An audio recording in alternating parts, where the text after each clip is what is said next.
when you're in a ketogenic metabolism, you will make glycogen and blood sugar faster from your own fat than you will be able to convert it from carbs. First and foremost, you have to drink this stuff, you have to digest it, you have to absorb it. That takes time.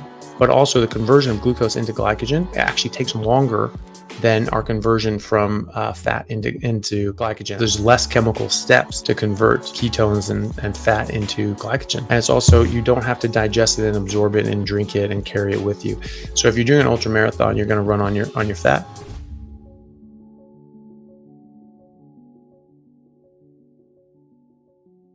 All right. Hello, everyone. Thank you for joining me for another live. Today is the 17th of April here in Australia and the 16th in America and elsewhere. So thank you very much. Good to see you all. We have a number of questions that we've already sort of lined up here. So we'll start getting to those now. And if you do have a question, you can sort of put cues by it, and we'll try to get to as many of these as we can. I've got a hard stop in about 2 hours at 12:30 my time, because I have another meeting starting then. But we'll get to as many questions as we can in that time. Fix the camera here. Great. Okay. So there was one here that's sort of basically a topical point that's been coming up. It said, thoughts on allulose and the data showing that it increases GLP-1 and inhibits hormone glucagon. Dr. Bigman videos are drawing a lot of attention to it. So I don't know all that much about it. You know, I have a lot of respect for Dr. Bigman. I think he's fantastic. But I work on the principles that, I don't want to put anything in my body that doesn't belong there. And where was allulose in the mammoth hunting days of yore? What if something didn't exist and it wasn't a regular part of our diet in our life 50,000 years ago during an ice age, I probably don't want anything to do with it. That's me personally. Some things can be used medicinally, and so if there was some sort of reason you wanted to get the effects of that allulose and from a medicinal standpoint, that's something you could consider. But as far as just eating and have in your daily life, I don't see the benefit of adding in things that don't belong. And at the end of the day, it is a chemical that has chemical reactions in your body. As we can see, it potentially increases GLP-1 and inhibits glucagon. Okay, so that's having excitatory and inhibitory mechanisms in your body. Is that really what you want? Is that something that you want to do in your body? So we say, oh, we get this sweet taste. Great. But it's not sugar, so that's okay. Oh, and it does these other things. Are those things that you want? Are those the only things that it does? And do you know? So we're chemical factories. We are not combustion engines. We're not steam locomotives where we burn things up. And so you put chemicals in your body, they're going to have chemical reactions. And these chemicals increase GLP-1 and inhibit glucagon. Maybe they do more things too. So on that principle, I just avoid these things, because that's not something that's disrupting your natural biochemistry. So I don't think that's a great idea if you're otherwise healthy. And if you don't want if you're disrupting your biochemistry because you're eating a whole bunch of other crap, could the disruption that allulose gives be beneficial in that circumstance? Potentially. But that's like, giving somebody metformin or something, other sort of medications for diabetes, or Ozempic or something horrible like that, in certain circumstances, right? Because you're doing something to your body, and now you're trying to sort of counter that with some sort of drugs. Okay, well, just if you're not doing anything untoward to your body in the first place, then you don't necessarily need that anyway. So all things being equal, when doing a carnivore diet and you're only eating meat, I don't think you need to add these sorts of things in there. And, we're talking about something sweet. I mean, is that really that important to you that you just need something sweet? Is that something that could, trigger cravings, and you want more sweet things, and so you end up starting craving those things. I mean, I don't know why. I personally don't care to go down that route at all. I mean, even when I drink milk, it tastes like I'm drinking ice cream. It's so sweet to me, and that's very compelling for me. I want more of that. And so adding that back in, it's just not, adding in like another compulsion that I want more of something. Like that's to me, that's something I immediately want to avoid, and for myself. And we're saying that well, well, it's not sugar and it's not these other things, and it's just like, okay, so it's okay, and you're trying to get off cocaine, and so you decide to snort Ritalin instead. It's like, well, it's not cocaine. It's not cocaine. It's actually better for you. It's a medicine. And it does these things. It's like, yeah, maybe, but wouldn't you be better off just getting completely out of the situation in the first place? And it's not to say that allulose is the same. It's not. It's a loose metaphor, but it's the same idea. You're trying to replace something harmful with something that you believe is less harmful. But is it less harmful, or is it just not harmful? Is it beneficial? That's the only thing I care about. I don't want to put something in my body that's not beneficial. I don't want to eat something just because it's not as bad as something else. I don't want to put anything bad in my body, because why would you? I mean, this is the vessel that you're in. This is everything. And if you don't have your health, you don't have anything. I mean, we all have or have had elderly relatives, or have seen people in the later stages of their life that are not doing so well, maybe aren't as healthy as they could be, and that's difficult, and that's really hard to see your loved one go through that, and then doing things that I want to help them as much as I can and get them as healthy as possible so they can get their quality of life back. But also for myself, like I don't ever want to end up there. I want to be just healthy all the way through, and then just one day go to sleep and just not wake up, and that's what most animals do in captivity. They're just healthy adults, and then one day they just don't wake up again. And they do that in the wild too, if they don't get eaten by something. So, adding in things like allulose, just because it may not be as bad of something than something else, and you could do that, but we don't know all the things it does. We do know it has chemical interactions in your body. That's part of the argument for having it. And what else is it doing? And do you want those effects? Maybe, maybe not. For me, I can do without. Beth Rademacher, thank you for the super chat. It looks like it's saying question 2. I don't know if I see where question 1 is.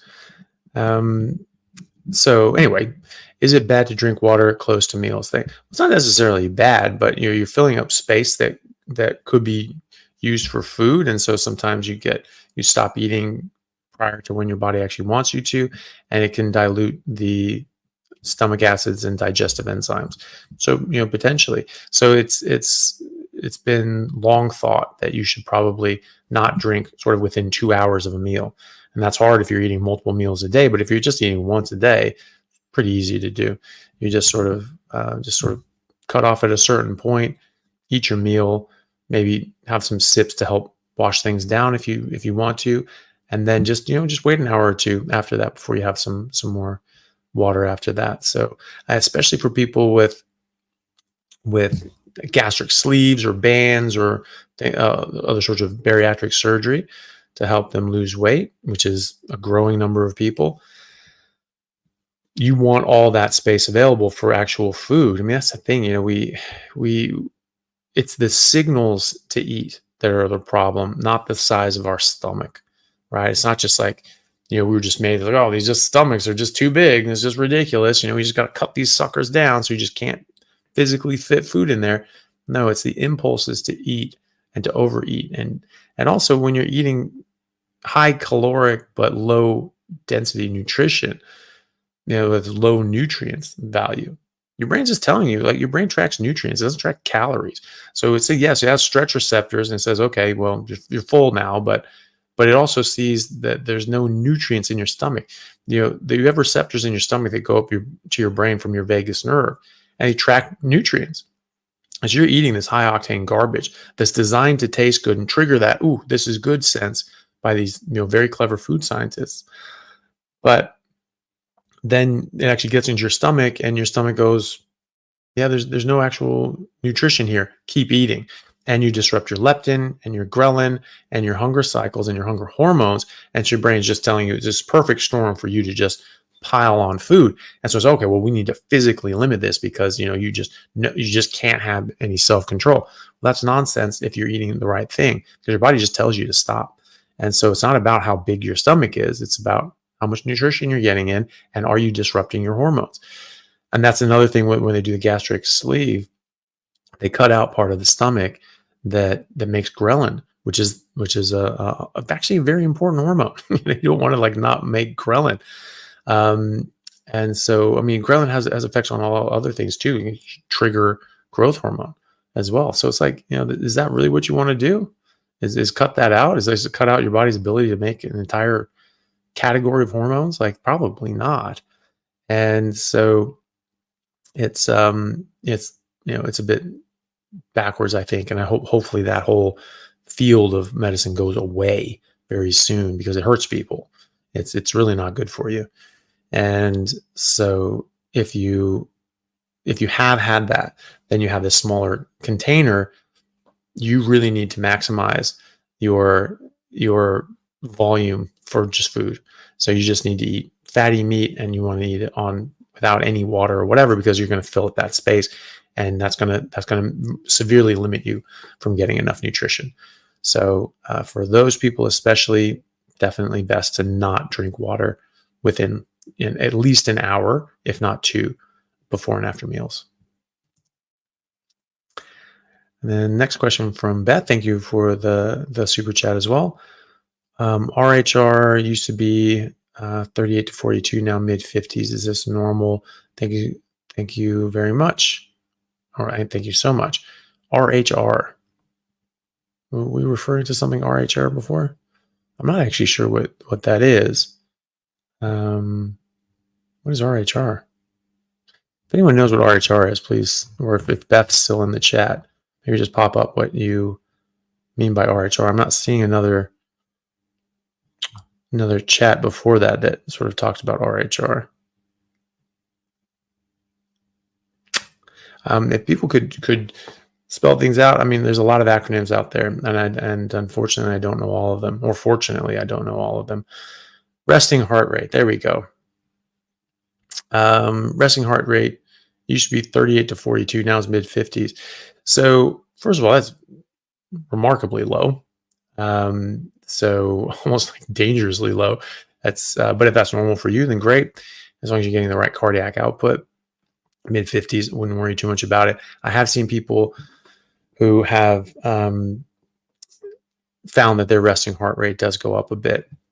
It's hard to say exactly why that is. It's probably has something to do with your heart now running on ketones, which are its preferred energy source, and now it's just running a bit more energetically. I wouldn't worry too much about that. It's not that the lower the resting heart rate, the better. Not necessarily. It's whatever your body wants it to be. So, and also the mid 50s is really low.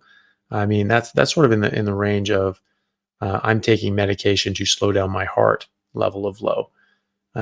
So I wouldn't worry too much about it. If your resting heart rate goes up a bit and it's still well within the normal range, I wouldn't worry too much about it, as long as everything else is okay. Okay.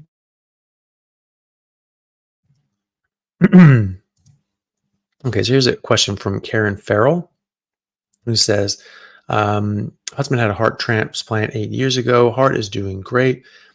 He has COPD, which is giving him difficulty. Is a carnivore diet for him?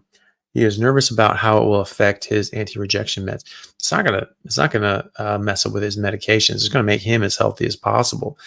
I mean, it is true that people have used seed oils as anti-rejection meds to suppress the immune system. So I think that's a good reason to get them the hell out of everyone's diet. But it won't interfere with the medications. It'll just improve his health in a lot of ways, and should improve his COPD as well. It's not going to regrow dead lung tissue, but it can make his healthy lung tissue more healthy and potentially help his symptoms as well. Who knows if it can regrow a bit of it? We don't have any evidence for that yet, but there are people with COPD who have reported significant benefits and improvements in their health and reduction in their oxygen demand, which is amazing. So at the very least, it's going to help improve the quality of the lung tissue, and that gas exchange go better, and can help the other sort of processes in your body improve as well. So I would expect that it would help him from that standpoint. I do think it's for him. I think it's for everybody, really, because I think this is our biologically appropriate diet, and especially for someone who has major medical issues. It's really the most important of all, because it's vital for them to be as healthy as they can be, because they're going through a lot more and they have a much lower threshold to deal with problems. So yes, I would definitely say that it's for him. I can't see how that's going to cause a problem for his anti-rejection meds. It's not going to interfere anyway. I mean, the only thing that you could possibly say is it's going to improve the workings of his immune system. So is that going to be stronger now, and he's going to need more meds? Probably not. Those meds are pretty damn strong, but they can always increase medications if that becomes an issue. So I wouldn't worry about that, and I would doubt that he'd have a problem from that side of things either. And but good luck to both of you in any case, and I wish him well. Hey everyone, really happy to announce a new sponsor for the show and for everybody down in Australia, Stockman Steaks, who are delivering high quality grass-fed and finished pasture-raised beef and other meats, flash frozen and vacuum sealed to your door, something that I've been enjoying a lot of myself recently as well. They also have a great range of specialty items such as high-fat keto mince and carnivore beef and organs mince with liver, kidneys, and beef heart as well. So use code Chaffee today for a free order of beef mince or another specialty gift along with your order at stockmansteaks.com.au, and I'll see you over there. Thanks, guys. Sibby, thank you for the super chat. Hi, Dr. Chaffee. What do you think about sparkling water? I don't mind it. I don't think that it's something that necessarily should just only drink that, but if that helps you drink water and get more water, then great. I tend to just stick to normal water. I have some sparkling water every now and then just because Elle likes it, and so I'll have some as well. But I typically just stick to the water. It has this, whatever, carboxylic acid or whatever the hell they put in it. And is that going to change something to do with your pH? Can that burn off some of the enamel in your teeth? Potentially. That's why I would tend to just stick to normal water. I try to stick to, again, what we've been drinking for the majority of the course of human existence, and that wouldn't include sparkling water. So I don't have it all that often. I haven't looked into it too much. I mean, I think there's some people that may have a problem with sparkling water, but I haven't really bothered to look into it all that much, because as long as it doesn't have all the sweeteners and flavorings and all that other crap, and it sort of helps you drink a bit of water, then it might be beneficial. But other people have come across things that they think that sparkling water is pretty nasty. Leave it in the comments. It's always good to hear more on that. I just haven't really thought about it too much. I've just sort of just not done much of it. But I just try to tell people, hey, don't have it be the only thing you drink. Do try to drink real water. If you want some sparkling water every now and then, probably not that big of a deal. So Nav, thank you for the super chat. 5'9" male, 30 years old, weigh about 190 pounds. Overweight, I'd say, consistently losing weight, and want to reach 160 to 170 range. Want to do a carnivore diet to treat IBS, but in a dilemma, is not sure what weight loss, continue on here, is going to look like on carnivore. Like, how quickly and consistently can I lose weight compared to what I'm doing now, which is rabbit diet, losing weight in a consistent manner? Any suggestions? A lot of people lose a lot of weight on a carnivore diet. And the thing is, if you're on a rabbit food diet, you'll lose weight. Just like anyone can starve themselves into smaller clothing size, but that's not necessarily what's healthy. We see this in concentration camps all the time. It does work. You can starve people to death if you want, but it slows down the metabolism because your body is trying to stop you from dying. And it says, oh, look, we're in a famine. We're not getting food. We need to slow things down. We need to decrease the amount of energy output.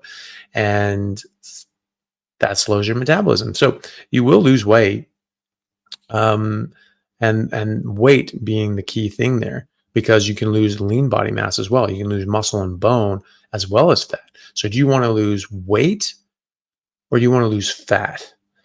For me, I think that losing the fat part of that would be the ideal part of that equation, and you wouldn't want to lose lean body mass, and you actually want to gain lean body mass.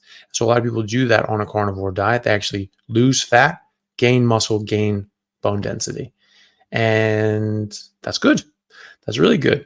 And so the weight on the scale sometimes doesn't shift as much, or maybe it stalls. I'm not losing any weight. It's like, okay, well, how do you feel? I feel great. Are you working out? Yeah, lift weights 4 days a week and do sprints. Okay. So are your clothes fitting differently? Yeah, I'm going down like a belt loop every couple weeks. Well, you're losing fat then, aren't you? You're just replacing it with muscle. And so, that's what it's really about. People lose a lot of weight on a carnivore diet. The vast majority of people will lose a significant amount of weight, and it actually ramps up your metabolism. So you increase your metabolism. You don't depress your metabolism, because what you do with a rabbit food diet, so yeah, you'll lose weight because you're starving yourself. But as soon as you start eating real food again, your body thinks, okay, we're still in a famine and we need to store this and store up for the next famine. Because whatever food comes in, boom, that's going into fat, because we need to store this. We need to take care of this. And that's what you end up doing. Whereas with a carnivore diet, you're giving yourself proper nutrition, and it actually encourages your metabolism. And some people actually put on weight, but it's like a small percentage of people. And the majority of people lose weight very quickly and do very well with it.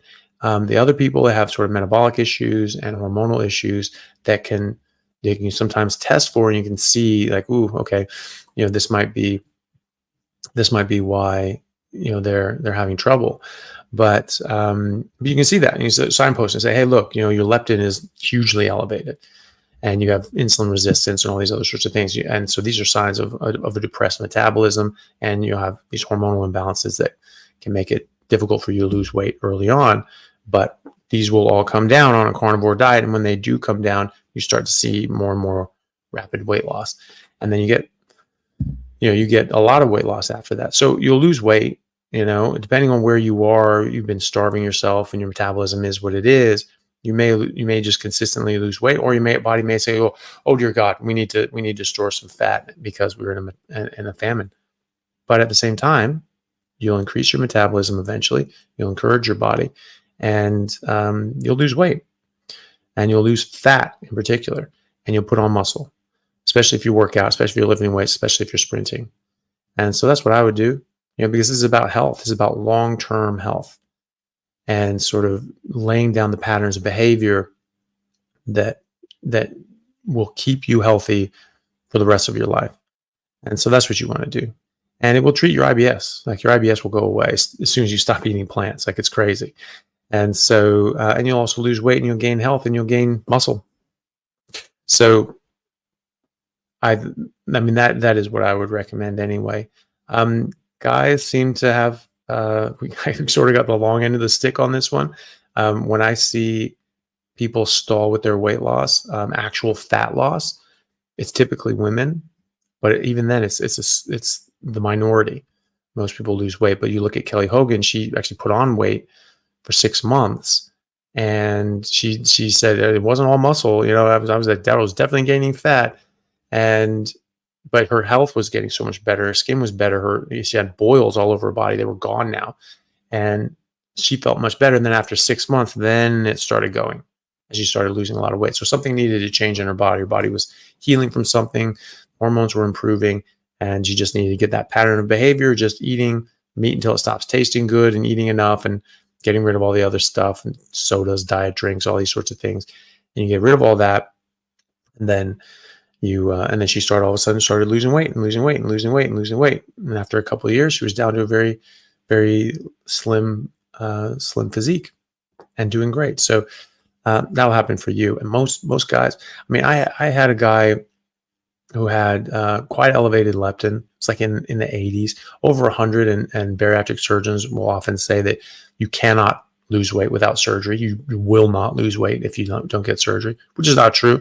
I have plenty of patients with a leptin over 100 that could lose weight, but it took a while. There was the slower ones, but when that leptin came down, then they really started getting better. And it's all about health anyway. You're improving your health.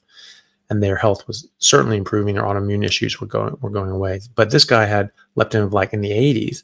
That a lot of people, that they won't lose weight very quickly until that comes down. And his insulin, his fasting insulin, should never be above 9, really, or even 6 or 7. His fasting insulin was 72, right? So his metabolism was very depressed, and he actually lost like a big chunk of weight like in the first month. It actually started very quickly for him. So most people will still lose weight either way. There are a few people, for whatever reason, have a bit slower weight loss, but eventually it all comes together, and all their metabolic issues and hormonal issues sort themselves out, and they just get better and lose weight. So yeah, I think I would expect that to happen to you, and your health issues, more importantly, will get better. Okay, so Jules Anderson, thank you for the super chat. Hi, doctor from Adelaide.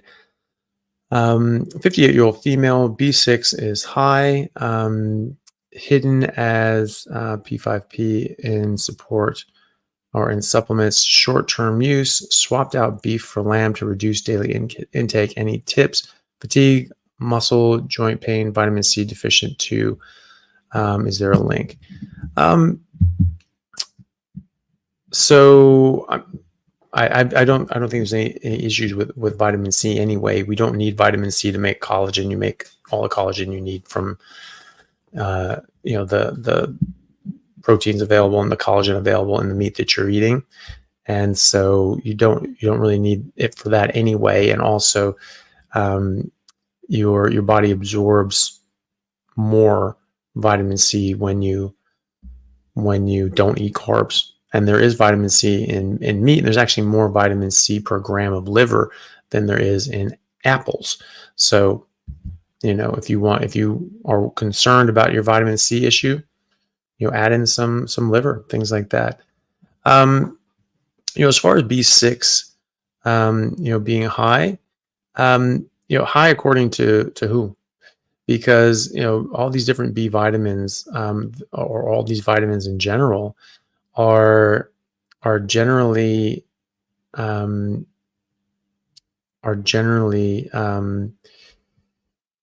well, the reference ranges are for the average person in the community. That's how these reference ranges are made.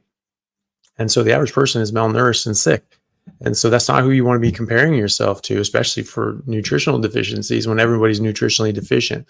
And so if you're high, it probably means you're normal. So for like B12 here in Australia, the reference range is anywhere from like 130 to 650 or 670. But what I would say is an actual optimal range is 800 to 1200. So that entire range is out of range, right? And so they get up to 700, and that's like, oh my God, that's too high. Your B12 is too high, right?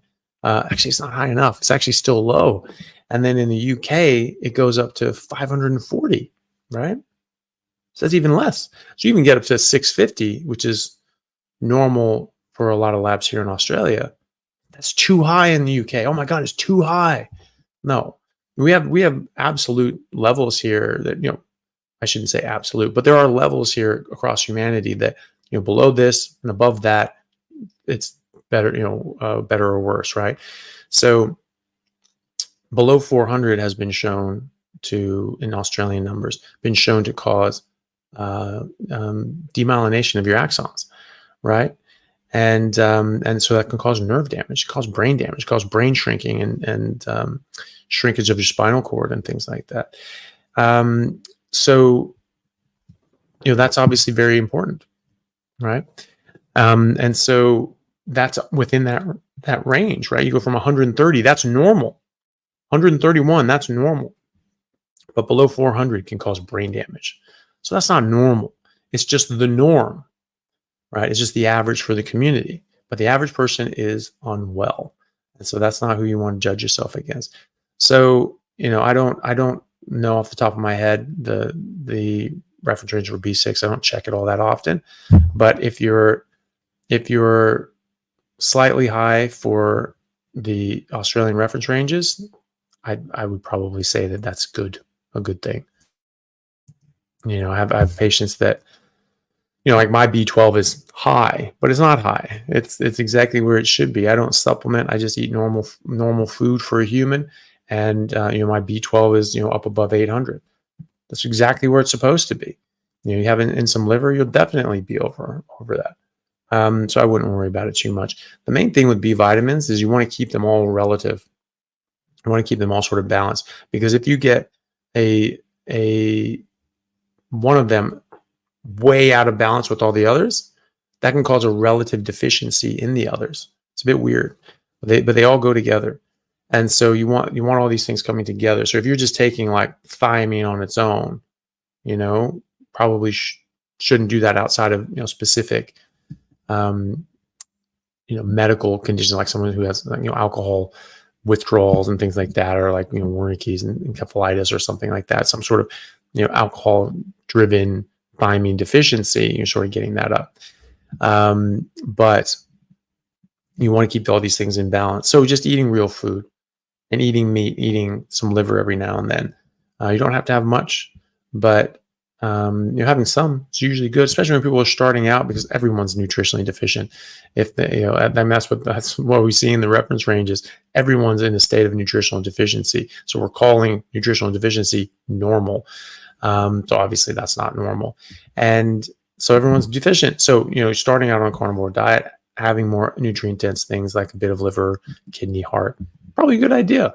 And it'll catch you up. Or some if you're really low, taking B vitamins, or liver is a B vitamin supplement, but some people, balk at that. But if you're like super low on B12, for instance, you can get nerve damage. Like you should probably get an injection if it's too low. Like here in Australia, I'd give someone an injection if it's below 500. Definitely, that's way too low. Certainly, if it's under 400, that's critically low. That's a true deficiency. So if you're a bit high on the B6, probably wouldn't worry about it. I'd probably consider that pretty much normal. For most of these things, they are normal if you're above their range. So keep that in mind, and just try to keep all the other Bs in balance as well. And that's probably more of an idea. The issues with fatigue and muscle and joint pain is a bit weird. I don't know of that being associated with high B6, but I would imagine that would probably be something else, especially joint pain, fatigue, muscle pain, probably something else. It can be all sorts of things getting out of your system. I don't know how long you've been doing sort of carnivore, or if you're fully carnivore or whatever, but you just get rid of everything except meat and water. That tends to help a lot with pain. Fatigue can be a lot of different things. It could be dehydration. It can be that you're not fully fat adapted yet. It could be that you're not eating enough. It could be that you're not eating enough fat either. And so those are a lot of these things that you can adjust for as well. I have a video on frequently asked questions on a carnivore diet, and a standalone one on feeling tired on a carnivore diet. And that can sort of go through some things you just sort of try. They're very simple things, but worth going through and to see if they help. And otherwise, if you're just eating fatty meat until it stops tasting good, then and you're just drinking water and nothing else, your body should sort itself out fairly soon. At some point anyway. Usually people take weeks. Some people take months. Some people take like 3 months. Some people as much as 6 months. But then they all come through and they feel a lot better. So just address the things that you can address and optimize the things that need optimizing, and go from there. Diane Hassan had a question here, which is, I've been diagnosed with multiple sclerosis. Does carnivore help with keeping MS at bay? They offer preventative treatment and I refuse. Is it a mistake? Well, it's certainly something that you need to talk to your doctors about, depending on how bad your MS is and all these sorts of things. But yes, I've seen a lot of people improve on a carnivore diet. I've never seen somebody not improve their autoimmune issues on a carnivore diet. I've yet to see that. And MS as well. There's a lady that I had on my podcast. She went by Dr. Sarah, and she's a PhD in biostatistics. And so she knows how to read studies. And she got MS, and very bad, very aggressive MS in her early 30s. She was in a wheelchair. And having been a former ballerina, that's a big hit. And so she came across carnivore, and she started looking into the research, and she said, okay, no, these guys are onto something. Like there is definitely something here. And so she did it. She also went on a protocol of high dose vitamin D. And so she went high dose vitamin D and carnivore. And in 6 months, she was not only out of her wheelchair, but she was back doing ballet. Amazing. So, do check that out. And also think about B12. B12, again, under a certain amount, under 400 in Australia and the UK and Europe, under 540 or so in America, that can cause demyelination and nerve damage. So that's not going to help. MS is a demyelinating disease. Your body's attacking your myelin sheath. If you don't have enough B12, you're not going to be able to remyelinate. You're not going to be able to recover from it and heal from it. So make sure you're in that optimal range. In America, it's 1100 to 1600. In Australia and the rest of the world, most of the rest of the world, it's 800 to 1200. So definitely get your diet in order. Have some liver. Make sure your B12 is up. Make sure your vitamin D is up, and get rid of everything except for red meat and water. Beef, lamb, water. That's it. Maybe some butter, but get some fatty off-cut trimmings. That's what your brain's made of. That's what your nervous system is made of, is animal fat. So that's what you need in your diet, and you need to get rid of everything else, because that's what your body's reacting to and making antibodies towards, and your nerves are getting hit in the crossfire. So that should help a lot. And Dr. Sarah, in fact, on her MRI, she wasn't just feeling better symptomatically, but her MRI showed her lesions were resolving. Right? She went on no medication. Now, I'm not telling you not to go on medication, but I am telling you that this can help. And so if you need some medication to help you get through a really rough patch, that's a good use of medication.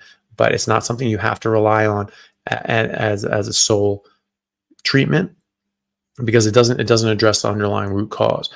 The food is the underlying root cause. You're introducing things into your body that your body's reacting to, making antibodies towards, and that's hitting your body in the crossfire. So you eliminate that, the antibodies come down. And I see this when I measure people's antibodies for various autoimmune issues that you can measure them for, like Hashimoto's or Graves' disease. Very easy to measure those things. And they come down. They come right down. And then they eat stupid stuff and pops right back up. So, there's a cause and effect relationship here. And I believe it applies to MS as well. So good luck with that. S. Jack, thank you very much for the super chat. I appreciate it. Mom had breast cancer cut out at an early stage, avoided chemo. The cancer was caused by high estrogen. She eats low-fat, high plant-based diet and also suffering from weak bones. She has also had gallbladder removed. Help, please. Yeah, so, it is the case that plants use estrogenic disruptors. They have hormonal disruptors, and a lot of those mimic estrogen. And so soy milk, or soy in general, has a lot of estrogen. So 3 ounces of soy has about half the amount of estrogen that a fertile woman would make in a day, and about 8 or 9 times as much estrogen as the birth control pill. So it's a lot of estrogen.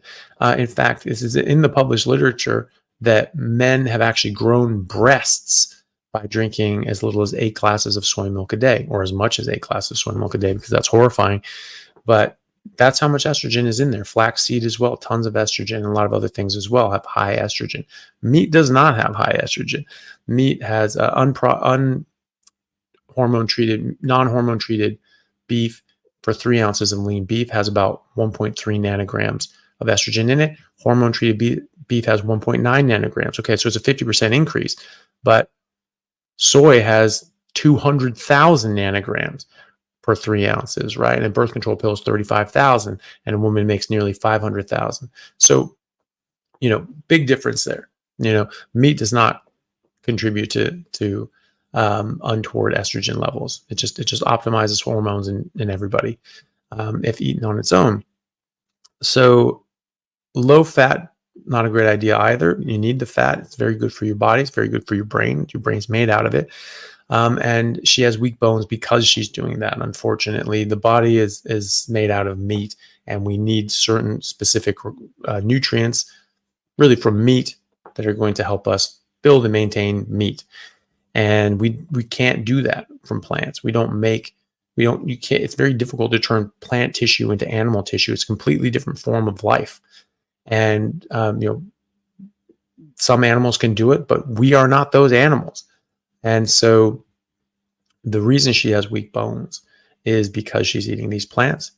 They have a lot of anti-nutrients, things like oxalates, which strip out the calcium from her blood.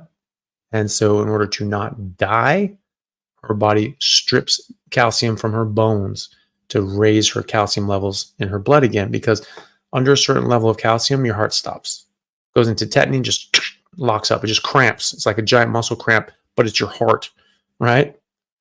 So that's game over right there. And so that is a direct consequence of eating these plants and getting these anti-nutrients in the plants. And so if she removes those plants, she starts eating fatty meat, which is what we're biologically designed to eat. She will reduce her estrogen load from those phytoestrogens, and she will improve her bone density. I have seen people with osteoporosis, elderly ladies with osteoporosis, reverse that in a year of a carnivore diet with resistance exercises. The resistance is important because you're pushing through there. Your body heals and grows in lines of stress. So you work on a muscle in a certain direction. You're working that muscle grows. It's working the bones in there too. You're stimulating the bones to grow and to support that direction of movement and force and weight bearing, right? So you need the stimulus, but you also need the right nutrition, and you need to stay out of your own way. Look up Pottinger's cats. It's very interesting. They fed cats cooked meat and raw meat, and massively different health outcomes. The cooked meat cats were far less healthy, and each generation they got smaller and smaller brains, less developed skeleton, smaller stature, and poorer health, and less bone mineralization. So exactly the same amount of calcium in cooked meat as raw meat, but just something about the nutrition changed, and their body wasn't able to mineralize the bones properly. It went from like 14% first generation, starting out, to then 7%, big drop. And then the next generation was 3%. And the researchers said their bones were like the consistency of foam rubber when they looked at them on autopsy. That's pretty crazy. And some of these poor little kittens had like upwards of 30 fractures at any given time. It was horrible. And that's what you're doing, right? If you disrupt how your body normally works, your body can't work properly. And so even if there's enough calcium available, your body's just not able to regulate it properly, like in Pottinger's cats. So that's what you need to do. No gallbladder. Why does she have no gallbladder? Because she's been eating a low-fat diet. Your gallbladder stores bile, but it concentrates there because you don't necessarily get, predators don't necessarily eat every day. And so you have to sort of store this stuff and concentrate it so that you have a lot available, so that when you do get food, you can absorb a lot of fat. You can absorb as much fat as your body needs in that one go. And if you just don't eat fat or eat very little fat, it sits there and it gets more and more concentrated. And what happens to any hyper-concentrated solution at rest? Forms crystals, forms precipitate, right? That's what bile sludge is. That's what gallstones are. And so that's why she had that. If you eat enough fat, as in as much fat as your body has bile for, it's physically impossible to form a gallstone. Even if you were going to form a stone in one day, which you don't, that wouldn't be compatible with life. You'd be dead in the womb. Even then, if you just ate enough fat, that you had all the fat that you had bile for every day, it still wouldn't form stones. You couldn't do it. There is no bile in the gallbladder to form a stone. So unfortunately, the reason that she doesn't have a gallbladder anymore is because she was following the diet that she is currently following right now. And so that hasn't done her any good. And I'm sorry to say it probably led to her cancer as well. If you have healthy mitochondria, you can't get cancer. A lot of these plants have toxins that directly damage the mitochondria, and there's a lot of other things as well. There's genetic issues that can cause damage to the mitochondria, also other environmental things, but also just not being in a ketogenic metabolic state. Your insulin is high all the time, and you can't go about autophagy and replacing your mitochondria as they're getting sort of broken down and broken down and broken down. Eventually, you need to replace them. You say, okay, well, that one's junked. We need to scrap it and make a new one, right? That's called that's part of autophagy. It's called mitophagy. And you don't need to fast to do that. You just need to stop eating carbs because it's insulin. High insulin blocks autophagy. And so if you just get your insulin down, you're in autophagy and mitophagy all the time. And so in 3-4 months on a carnivore diet, a ketogenic meat-based diet, like a carnivore diet, studies have shown that you'll have 4 times the number of mitochondria, and they're 4 times as effective. So you'll keep your mitochondria healthy, you'll keep your body healthy, you'll keep your brain healthy, and you generally won't get cancer because you're not doing the things that insult your body to the extent that they're going to get cancer. Having a gallbladder removed now is still not a problem going carnivore, even high-fat carnivore, because her liver is still making bile. It's just that it's making it just dripping out constantly. So she may have to split up her fatty meals if she eats a more fat and she gets basically loose stools from that. That's because her body just wasn't able to absorb that fat and it just comes out. Fine. Okay. So don't eat as much fat. Split that up throughout the day. But a lot of people form what's called a pseudo gallbladder, which is an outpouching of the common bile duct. It works exactly like a gallbladder does. And so she may have that. So if she eats a big meal with fat in it and she doesn't get loose stools, she doesn't running to the toilet, 30 minutes later, then that's probably what happened and she'll be fine. So just listen to her body. But hopefully she hears this and listens to this and gives it a try because I think it will absolutely revolutionize her health. Hey guys, just want to take a second to thank our sponsor, Carnivore Bar. I don't promote many products because honestly, all you need to be healthy is to just eat meat. For those times that you're out hiking, road tripping, or stuck at work and you want a nutritious snack that is just meat, fat, and salt if you want it, the Carnivore Bar is a great option. So I like this product not because it's just pure meat, but also because I want the carnivore market to thrive as well. And the more we support meat-only products, the more meat-only products there will be available in the mainstream. So if this sounds like something you'd like to get behind, check it out using my discount code Anthony to get 10% off, which also applies to subscriptions, giving you 25% off total. All right, thanks guys. Edson Melendez, thank you for the super chat. My 3.4 month son was 3 kgs, 2.7 kgs at birth, otherwise healthy. Wife is 80% carnivore, no veggies. What can we feed our baby? Currently only breastfeed. Well, breast milk is the best. Breast milk from a mother with an excellent diet is the best. And so, I've had friends that were sort of just eating carnivore, but then having like a bit of oats and things like that because they were told that oats help bring your milk in. And then they dropped the oats and their kid just took off. So the breast milk quality does change with the food of the mom. And so that's really the best thing. The best food for your child at 3 months is going to be breast milk. And the best quality breast milk is going to be, from the mom that is eating as good of a diet as she can. When you do start weaning them on, one thing that they did for a long time, my great-grandfather always said that what you do with infants starting to wean, you get the juices from the roast. Like you have a big roast on Sunday or whatever, and you have that sort of dripping into a little tray, and you get that into a spoon. You just sort of give them that, and they sip that, and their eyes will light up. I'm like, "Whoa, that's good." And you start giving them that taste for blood that that they want. That taste for meat. Like, oh, hey, hold on a second, that's good. And it's not blood; it's myoglobin, but it's blood congeals. So it's not blood, and so you give them that, and that has a lot of really good nutrients, a lot of very bioavailable iron and other minerals, and it starts getting that flavor of like normal food. All mammals, they they drink their mother's milk, and then they're weaned onto their mother's diet, and then they eat that diet for the rest of their life, and they wean their children onto that diet as well. So that's what we should do as well.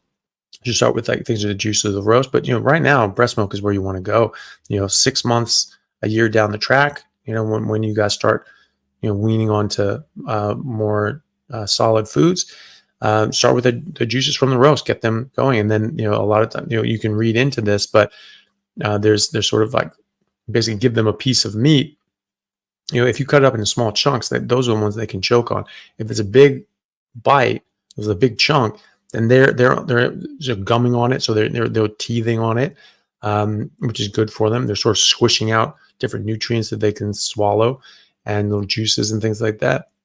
And the pieces they can get off with their one tooth is able to scrape off. That's a small enough amount that they can handle with. So generally, like the pieces that they can get out or they can get off tend to be the size that they can deal with and they can handle, and it helps their jaw formation and their facial structures as well.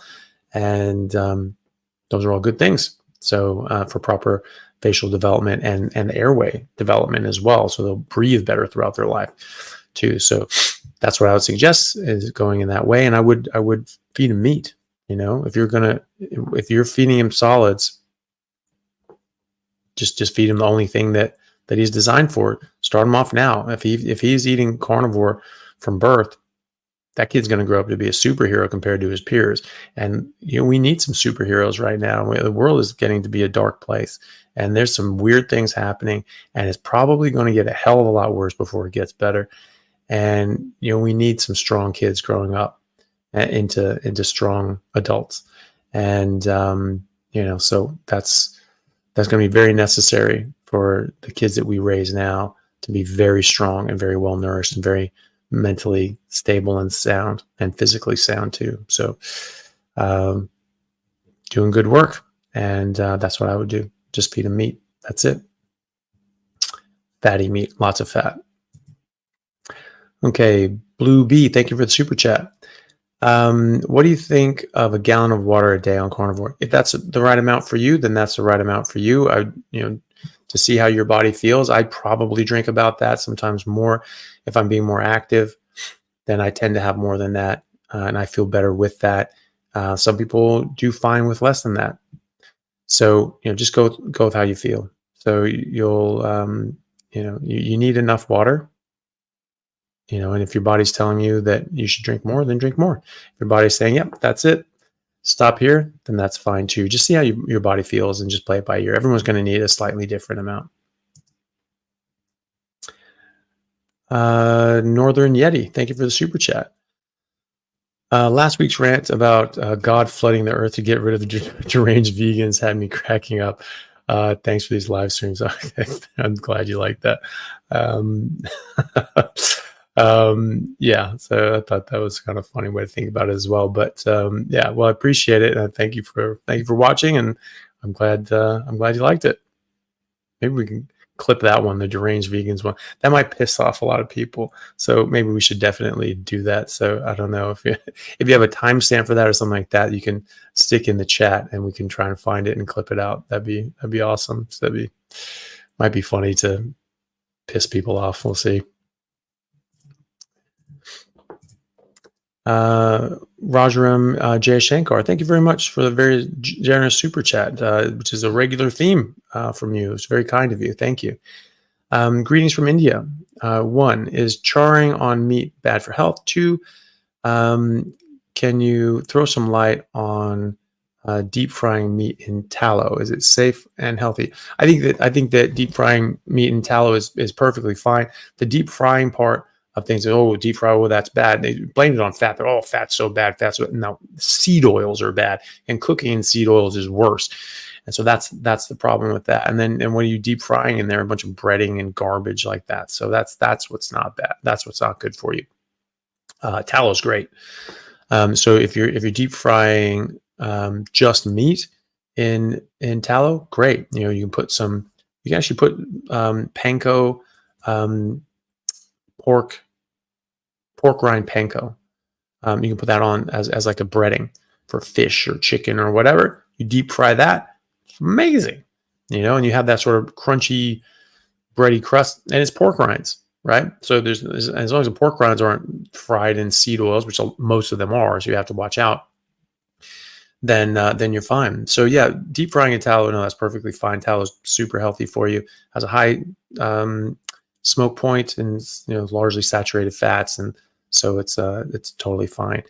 As far as charring is concerned, I don't think it's as bad as people say anyway. If it's so burnt that it sort of tastes bitter and you're not enjoying it, just don't eat it. Scrape that part off. But a bit of char on it, no, I don't think so, because it's all about what we are designed for. Humans have been cooking meat for at least 800,000 years over an open fire, and potentially using ovens 800,000 years ago, and cooking with fire potentially as much as 1.5 million or even 2+ million years, right? So that's a long time. That's 500,000 years minimum before humans, Homo sapiens, even existed, right? So whatever happens to cooked meat, when you cook it over an open fire, we're well used to that, because we've been doing it for a very, very long time. It's all about adaptation. Life adapts to pressures or they die. And so we've adapted to that. In fact, there's probably a survival mechanism with cooking meat because it got rid of parasites and things like that. So I would bet that's the case. And so we're well used to charring. The studies that look at charred meat and, oh my God, all these little chemicals that are horrible for you and all these, are they? Has anyone tested that in humans? No, not really.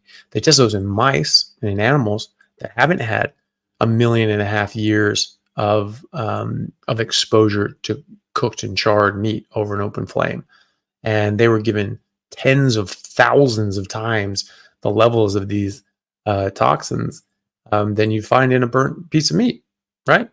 So what are we really talking about here? You're talking about animal studies that aren't translatable to humans because of completely different exposures throughout our biological past, and using tens of thousands of times the amount that you'd see in burnt meat. So it's pretty useless. It's actually completely useless. And so, I think it's stupid. So no, I don't think that's a problem. If it's so burnt that it doesn't taste good, don't eat it. Cut that part off. Go by taste. Your taste is there for a reason. Something tastes bitter or bad, it's telling you something. If you think, well, I don't really want to eat that, then don't. You really shouldn't do that. Now, things can taste good, but they're designed to taste good. There's a lot of very clever scientists that pick these little molecules, are called natural flavorings, and they take these things and then they change them chemically so they're something different, but they have that big taste explosion, and your brain's saying, ooh, this is nutrients. This is something good. This is something safe. And then it goes into your stomach, and your stomach, which has receptors that can track nutrients, goes, there's nothing here. We have no nutrients. We need more nutrients. And so your hunger continues and persists. And that taste always has this big taste explosion because it's chemically designed to. And you just keep eating and eating and eating, and you get addictive, compulsive eating as a result of that. So that's different. You can have things that taste good that aren't good for you because they've been manipulated to, but if something tastes bad, that's a pretty good sign that it is bad for you. So I would just go on that and not sweat it. If they have something that has a bit of char on it and it still tastes good, I don't worry about it much myself. Tulsi's Next X, good to see you again. Thank you for the super chat. Carnivore, 5 months, still drink alcoholic seltzers. Recently, double breathing at night. Now during the day, tongue position or dairy, any insight? Well, I mean, alcohol can certainly cause inflammation, or recently trouble breathing. I misspoke. I said double breathing. So it could certainly be dairy. It could certainly be tongue position. If you're sleeping on your back, it can sort of go back in the back of your throat. And we put people in a recovery position, you put them on their side, and or if we're trying to open their airway, we tilt their head, lift their jaw, right? And thrust their jaw out forward. That pulls the tongue off the airway, and you tilt your head forward. That's all improved improved positioning for your airway to open up. You sleep on your side, that's not going to close off either. But alcohol can definitely increase inflammation and muscular fat, this myosteatosis, that can get into your tongue and your soft palate, swell that up, and that closes down that airway even more. And that can cause even more of a problem. You get rid of the alcohol and the carbs and the sugar and all that sort of stuff. That tends to go away actually within a couple of weeks. Dairy could do that as well. Dairy can be inflammatory. Some people get more stuffy, inflamed mucosa in their nasal airways and back of their throat. So that could cause a problem too. So either way, the thing to do is sleep on your side, cut out everything except fatty meat and water, see how you go. In a couple of weeks, you probably should see an improvement, especially if this is recent trouble. Then, maybe something has been added in that you do better without. The Bushrangian order, thank you for the super chat. When I do 7-day fasts, towards the middle and end of the fast, I find my breathing becomes very labored. Why would this be? That's a good question. I haven't really come across that before. But if you are finding that you're having a bit of distress when you're fasting, or maybe you're not drinking enough water, or dry fasting, all these sorts of things, maybe think about ending the fast. I don't think that there's as much benefit to fasting past the point of just not eating the wrong thing. We get the most of the benefit that we get from fasting just comes from not eating the wrong things. And so if you're just eating a high fat carnivore diet, then I don't think you really need to fast outside of cancer. So cancer there's applications for fasting to lower your GKI, lower your glucose, raise your ketones, and starve out these cancer cells in sort of a directed sort of attack approach. But other people like Paleo-Medicina, they don't even do that. They just have calorie restricted carnivore diets with organs to maximize the nutrients and minimize the energy coming in, and that can keep your GKI down as well. So I don't know that you need to do that, but if you're finding that this is actually causing some distress, then you probably should stop it at that point too. I don't think that that's a good idea. There are people that do fast longer than that and don't have those problems, but if you're having those problems for whatever reason, then probably just stop. I don't know why that would be though. I haven't actually come across that before, but it sounds like your body's in a bit more stress than it should be, and if it stops when you stop doing that, then stop the fast, then probably a good idea to stop the fast. Gunther SBs, thank you for the super chat. Hi, Dr. Chaffee. Can 100% strict line diet with 2-to-1 fat to protein ratio cure benign prostate hyperplasia BPH? If so, how long could it take? Well, it certainly has in others. Dr. Sean O'Mara talks about this. So he had BPH and was getting up to pee 5-6 times a night, and it was very weak stream. And then after a couple months, it was very strong stream. Like he said, it was like the Niagara Falls for the first time since he was a teenager, and he didn't didn't have to get up in the middle of the night anymore. So it essentially can. And Professor Ben Bickman talks about prostate issues being improved by just ketogenic diets in general. So a line diet is going to be even better than that. And so I would expect things to get better in a few months. It can take some time. It depends on how profound and marked your symptoms are. But I can't say for sure that it will, but it certainly has in others, and certainly seems to be a connection with insulin. So higher insulin can trigger prostate to grow, it seems. And so when you get that level down, then that can start reducing the hyperplasia and hopefully reverse your symptoms. And so, yeah, good luck with that. Diana Vincent, thank you for the super chat. I'm not seeing a question attached. There's one down here. So Diana Vincent, thank you very much. Will carnivore support weight gain or cause weight loss in kids if they are burning fat stores for fuel? They're lean on whole food, both under 4. No, so as long as you're eating enough, eating enough meat, eating enough fat in particular, no, they're not going to, they'll lose unhealthy weight. It's a bit of extra water weight and inflammation and a bit if they have excess fat or intra-abdominal fat, which is, you don't see it, it's hidden, but it can be there, and it's very harmful to be there. Then that can get rid of that.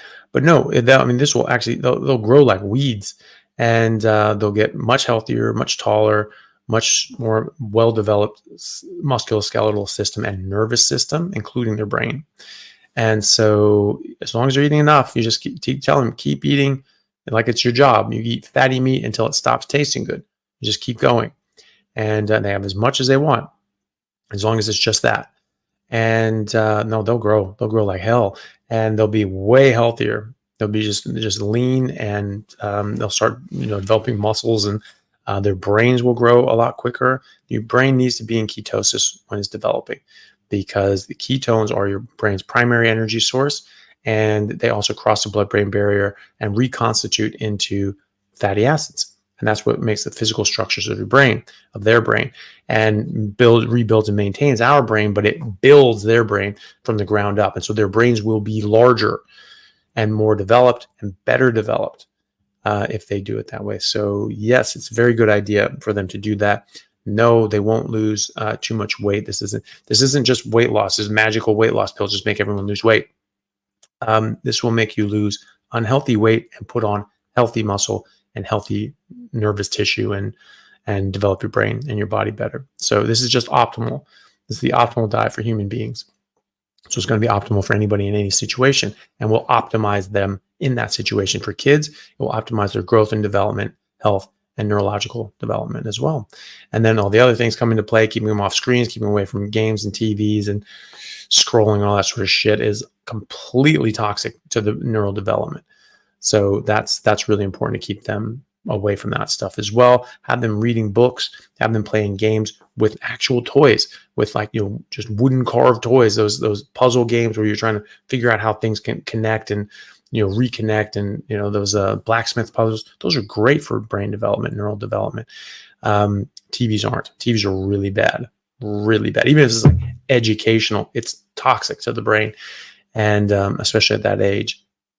So all those things can really help, and the diet is a big one there. And they'll just grow up lean, healthy, and strong, and really never have the health issues or mental health issues that all of their peers are going to get. And they'll also be a hell of a lot taller, stronger, better athletes, better students, better, more well-rounded, and mentally sound as well. So huge improvement for kids, especially. I mean, I wish I was able to do this since I was a kid. I tried to. That was my natural instinct, was just eat the meat, but I was forced to eat all the other garbage with it, and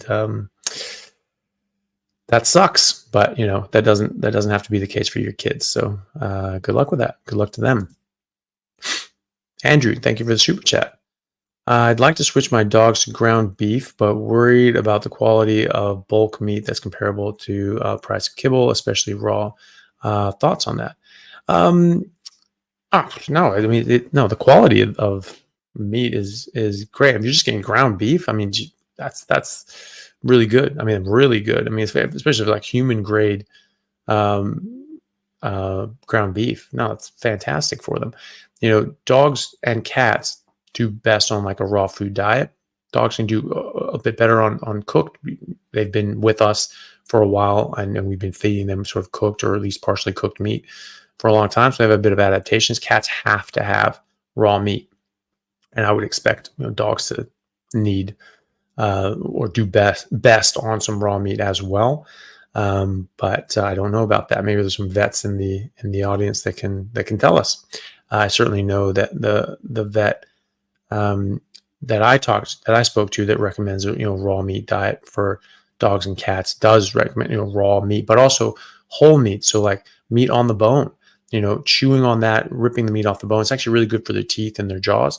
And so just getting like ground beef is you get the nutrients, but you're not getting the jaw stimulation. You're not cleaning the teeth, and so it's not as good as just letting them chew and rip meat off the bone, which is what they're supposed to do. It's actually good for them to do that too.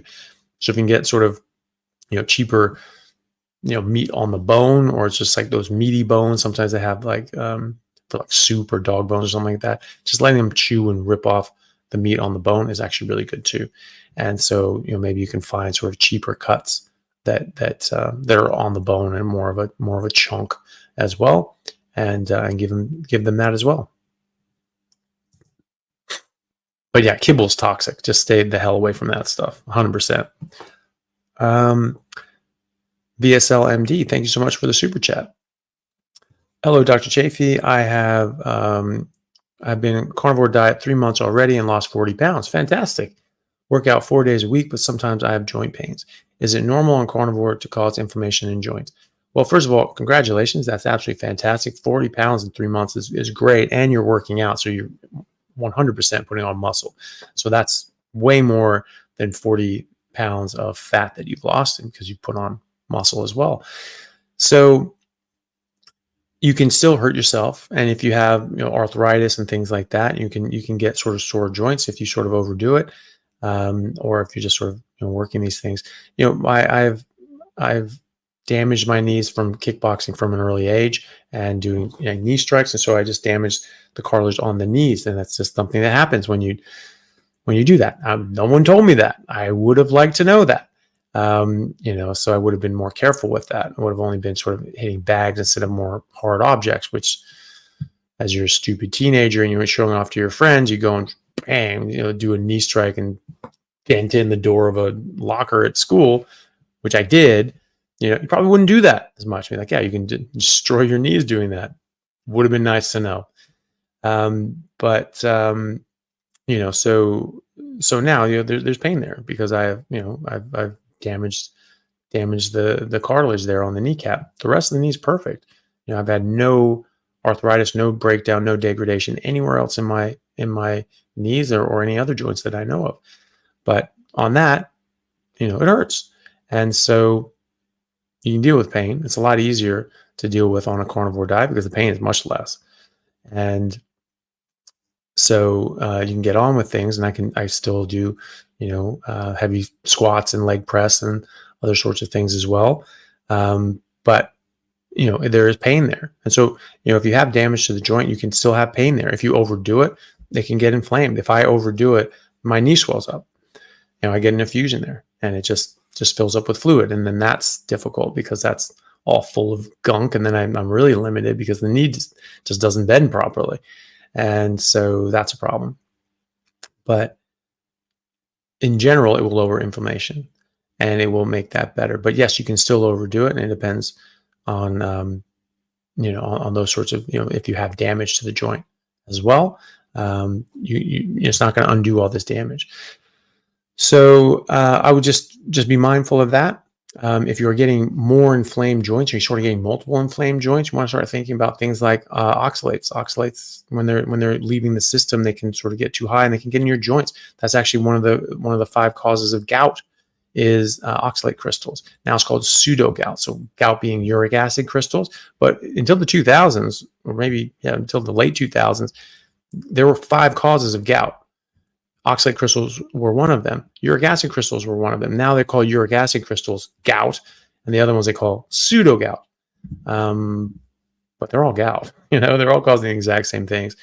So think about that. Is it something like that, like truly inflamed, like a flamed reddened joint? Like, oh, that's weird. Or is it just you've overworked that joint, and maybe you just need to just ease a bit more into it, be a bit more light in your exercises, strengthen that joint up so that it's protected. And, because you can still injure yourself. You can definitely still injure yourself. So just be mindful of that. Mary Shepard, thank you very much for the super chat. Good to see you. On the SAD diet, cholesterol was 218, HDL 62, LDL 129, triglycerides 130, glucose 129, A1C 58 versus carnivore for 46 days. Cholesterol slightly up, HDL slightly up, LDL slightly up, triglycerides down, glucose down, A1C down. Are these values okay? My doctor is gonna poop out a statin. No, I think those are excellent. Remember, cholesterol was never the cause of heart disease. So we need to stop thinking in that mindset. We're still, we're still sort of slaves to that idea that the sugar companies pumped out there. That's complete fiction. It was never the cause of heart disease. It was just blame was cast on it to try to take the blame off of sugar and to point people's eyes in a different way. It was a red herring. That's it. And we know that now. We know that they were pushing this out there, just like the tobacco companies were putting out false information and studies to make it look like tobacco wasn't a problem and smoking wasn't a problem. And of course it was. And of course sugar is, and all this junk food garbage that doesn't belong in the human body. And you can say, oh, well, these studies, I don't give a shit what your study says. Were we eating it 50,000 years ago during an ice age?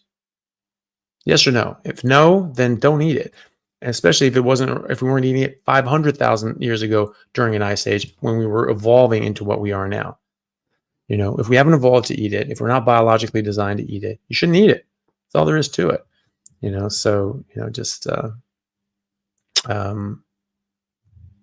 wouldn't, I wouldn't eat anything that's not biologically designed for us. You don't do studies. You don't ask a bunch of, we don't ask, 50 jaguars what they ate last year and, see what you just look at what jaguars eat in the wild. You don't need a study to tell you that. You don't need like an experimental data set. You just, what the hell do jaguars eat? What do elephants eat? You feed them something else, so they get sick. Yes, they do. Okay, well, don't do that then, right? So the same applies to us. That's the only thing you need to know about human nutrition is what have humans been eating the longest? And that answer is meat. And that's what we do best on. And so that's all you need to know about. But yeah, no, you're looking great. So total cholesterol is associated with longevity and living over 100, right? High total cholesterol, high LDL cholesterol is also associated with longevity as well. Higher HDL and lower triglycerides is associated with lower cardiovascular disease risk and metabolic health. So all those things are great. And your glucose is right down. And that's the main thing, because diabetes increases your risk of developing heart disease by 1,000%. That's up there with smoking. And metabolic syndrome, which you'd get if you had low HDL and high triglycerides, and then diabetes and high blood pressure and all these other things, that increases it again by another 600%, right? And so even if you had like SDLDL and all that sort of stuff, which you don't because you have high HDL and low and lowering triglycerides, even if you did, that would only increase your risk by 70%, right? So what the hell are we even talking about here? You get rid of those other things. You get rid of the diabetes. You get rid of the metabolic syndrome. That's what's reducing your risk. And you know what? The same things that get rid of diabetes and metabolic syndrome also get rid of the SDLDL. There's some people out there that are just lying and saying that, oh, the carnivore patients, raise their SDLDL and their blood sugar goes up. Total bullshit. And anyone who says that, just call them a liar. They are absolutely lying. It's just people trying to spread misinformation. You see it right here in your bloods, 46 days, and you have exactly the opposite of what these people are lying about and saying. And they're saying, oh, well, you should still do an animal-based diet, eat a lot of meat, but don't have it be carnivore, have veggies and this and whatever the hell they're pushing out there. It's nonsense. And anytime you see that, call it out, because that's really, really dangerous misinformation that they're putting out there. And it's just total lie. I absolutely don't believe a single person that says that. There's a guy saying that, oh, my patients, they do 100% carnivore. 100% of them get, 100% of my 100% carnivore patients get nutritional deficiencies and diabetes and their SDLDL goes up. Bullshit. Anybody who says that is a liar, and I'll say that to their face in public in front of their mother. They are a liar and an asshole for trying to spread that sort of misinformation that hurts people. And so, tell them I said that, please, because that's total bullshit. You're doing fine. All of your numbers are improving. They're going in the right direction. Higher LDL, I think, is beneficial. But it's whatever your body wants it to do. That's what it's supposed to be. Because we're talking about eating what you're physiologically designed for. Your body's going to do what it's physiologically designed to. LDL goes up a bit.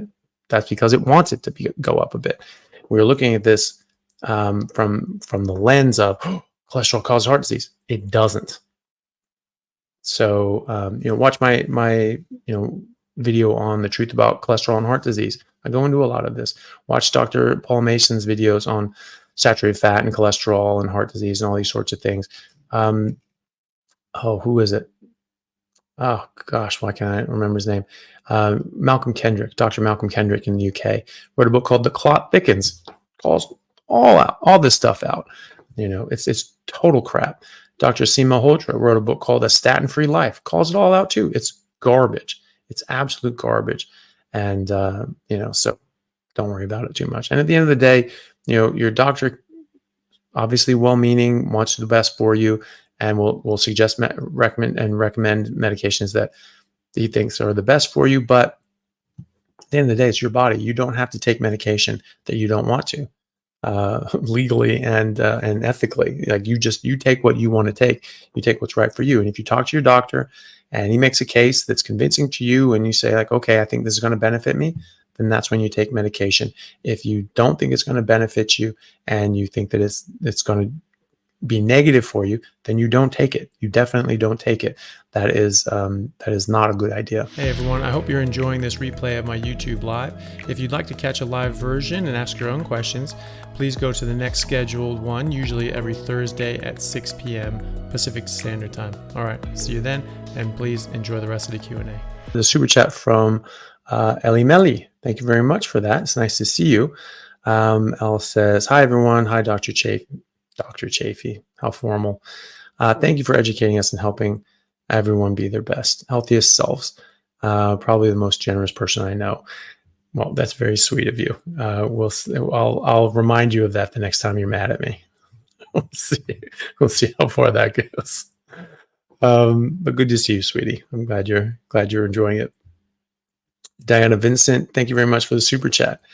Will carnivore support weight gain or cause weight loss in kids if they're burning? Oh, I think we already did that. Oh, yeah, we did. Yeah, so we answered that.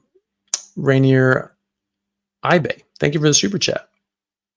Dr. Chaffee, I'm 19 and I was on carnivore line diet for 4 months. When the holidays came around, I fell off for about 5 months and gained a lot of weight. How do I get back on the carnivore diet and stop splurging? Well, look, you've already done it, so you already did it for 4 months. Think about how you felt during that time. Think about how you felt after that time. Think about the results you got and think about the benefits you got in your health and how you felt. That's really powerful. For the reason that I do what I do for my own nutrition and health is because I feel amazing doing it. I don't want to feel any other way. I don't like feeling other way. I don't want any of that stuff in my body. So, I look back on my life when I wasn't doing this and I realized like, wow, that's nothing that I want anything to do with. And so I feel much healthier. I am much healthier. My fitness level is much better. I'm never out of shape. I don't have to work out constantly and starve myself and be miserable to be in shape and to have a athletic physique. That's just natural. That's just what you do. So, just think about all the benefits that you had. Think about how that went away and how you didn't like that afterwards, and use that as motivation. And then after that, you just start. You just get going again, and every time you slip off, if you slip off, you may never slip off again. But if you do, it's okay. Just try to get back on right away. So you sort of go out and you sort of have, I shouldn't have eaten that. Think about how that made you feel. Think about how it physically felt worse, and you had worse energy, and you had different aches and pains and other sorts of gut issues, whatever, whatever sort of negative. Be mindful of those negative action of negative symptoms that you get, because they will be there. And so you look at those and go like, wow, yeah, I don't want that. I don't like that in my body, and I don't like that in my life. And so then you hop right back on. So it's always important to get right back on the horse after you fall off, right? And so it's fine. You're not kicked off the team. You're not out of the club. You slip up, you just jump right back on, and you'll do it. And it'll get easier and easier and easier to get back on each time. And it'll happen less and less frequently. And you'll just improve more and more. And it'll get easier and easier to avoid those situations. It's not, you don't have to avoid them. Like I go out with people that are drinking. I just don't drink. it's fine. I'm used to it now, and I've been used to it for 23 years. Because I stopped drinking during the rugby season when I was 21. And so that just never. I got used to it pretty early, but I was still going out with my team. I was still going out with my friends. I still had a great time. I just didn't drink, right? And so it's easy to do. You just have to get used to it. And then you get more and more comfortable with those situations, and it becomes less and less of an issue. So good luck with that. You're 19 years old, man. That's awesome. So you're gonna be well ahead of your peers. You're gonna feel amazing. You still got time to grow. You probably grow taller. You definitely feel better. You definitely get more athletic, and you just and this will set the stage for you to be healthier and happier throughout the rest of your now much longer and healthier life. So well done for getting on it at an early age. Also, everyone, I've got quite a number of super chats coming up, and I actually do have to bounce out of here in half an hour. So let's stop the super chats at this point. I might have to come back to some of these next time because I do have a conference call at the half hour. So that's in about 30 minutes. So I'll have to leave that. Unfortunately, I won't be able to run long. Okay, T.Y. Higby, thank you for the super chat. Any recommendations on carnivore as an ultra marathoner? 1 gram of carbs per minute ran is standard fueling on ultra marathon world. I'd love a video explaining this. Thanks. You're doing God's work, my friend. Oh, thanks, man. Look, a lot of people are proving this now. That there's a guy I'll be putting this episode out soon. This guy in Sydney. He's not a runner. He's never run a marathon, and he just decided to. But he's been, keto carnivore, for a decade now. Keto first, and then carnivore, and and he just said, "Look, I'm gonna run 5 marathons in 5 days without eating." So he ate Sunday night, or Sunday. And then ran a marathon Monday, Tuesday, Wednesday, Thursday, and Friday he ran the Sydney Marathon, and didn't eat the whole time, and then just ate, and he wasn't even really hungry after the Sydney Marathon, and he sort of had 2 hamburger patties. You can do an ultra marathon on just your body fat on you. There's a lot of people that run these things fasted, and if you're fasting, you're in ketosis, you will run on your body's fat. We have weeks and weeks and weeks of energy available to us. Your refeeding is your fat. You have it on you. You've already done the eating. When you're in a ketogenic state, you're not running on the energy that you ate from the food you ate yesterday. You're running on the energy from the food you ate 2 weeks ago. So, you're fine. You're not going to have any issue. So you go on this and you just do a lot of high fat meat. You're going to be great. Professor Tim Noakes has actually shown this in human crossover trials in athletes for distance, endurance, as well as high performance, high intensity athletes. You get no loss of output for being in ketosis versus on a carb diet, because you make all the blood sugar, glycogen, and ketones that you need. And in fact, now you're running on ketones. It's even better. But with the added benefit that you never have to refuel and refeed. When you run out of glycogen, you're done, right? You have to keep sucking in sugar, right? Not the case when you're in ketosis.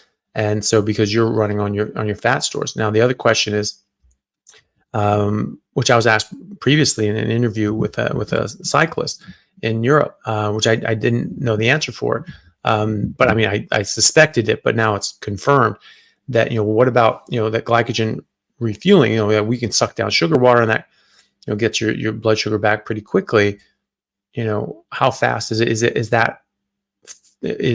Can you do that faster? Is it slower from fat? Because we need to recover right away. We need to just continue this. Yes. So when you're in a ketogenic metabolism, you will make glycogen and blood sugar faster from your own fat than you will be able to convert it from carbs. First and foremost, you have to drink this stuff. You have to digest it. You have to absorb it. That takes time, right?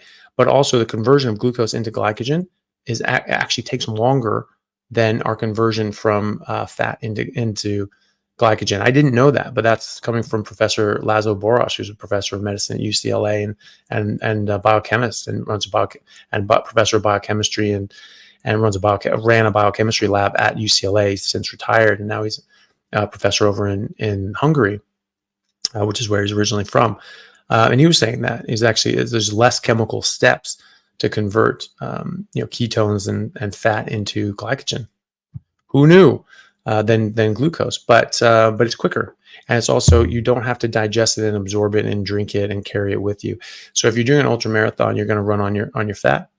If you really wanted to refuel, pemmican, 80-20 calories from fat to protein pemmican, and or even just like a squeezy bag full of tallow, grass-fed beef tallow. Plenty of energy, but you'll have plenty of energy on you as well. So, but if you need to refeed, fat, pemmican, those sorts of things, that's what I would do. But you probably won't need it unless you're extraordinarily slim. This guy in Sydney, I couldn't imagine he was over 10% body fat. He said like 15. He looked way leaner than that. So and then, 5 days, and then he felt fine. There's no problem. So check it out, and I think you'll find absolutely fantastic results with it. Okay, so Cam the Carnivore, thank you for the super chat. What do you think about fasting while on carnivore? I don't think it's necessary. I think that you get most of the benefit of fasting just from not eating the wrong things. And if you're just eating carnivore, I don't think you need to fast. We don't really have studies showing like, okay, is it better to just not eat or just eat a carnivore diet or a ketogenic diet? We do have some studies showing fasting benefits certain medical outcomes. And I say, okay, can you get the same effect from just not eating carbs to being on a ketogenic diet? And they found like, yeah, actually you do get, pretty much the same results. So those are the sort of studies we have, but they have specific endpoints. You're not looking at which one's better, which one does it best. Just not eating or this, but they, if you reverse diabetes in a similar period of time. So that at least for these specific endpoints, they're the same. Just not eating carbohydrates is just the same as not eating at all. And so I think that it's not something that you need to do. I think we're well equipped for it. Predators commonly don't get to eat every day. We did actually. We would scare a herd of mammoth over a cliff or bison over a cliff, crash and burn. We'd have food for the year. So in fact, we, in a lot of cases, especially during the megafauna, we had an abundance of food. And so I don't think we necessarily needed to fast, but I don't think it's something that's going to harm us.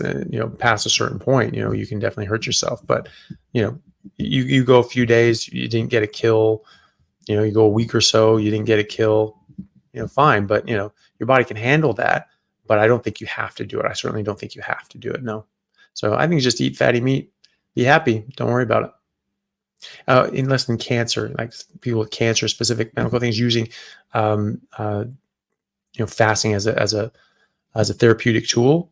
Using carnivore as a therapeutic tool too. It is a therapeutic intervention. It's not a diet. It's the basis of health. But other than that, just eat meat, be happy. Dean from X says, it's the first time I've seen you live on X.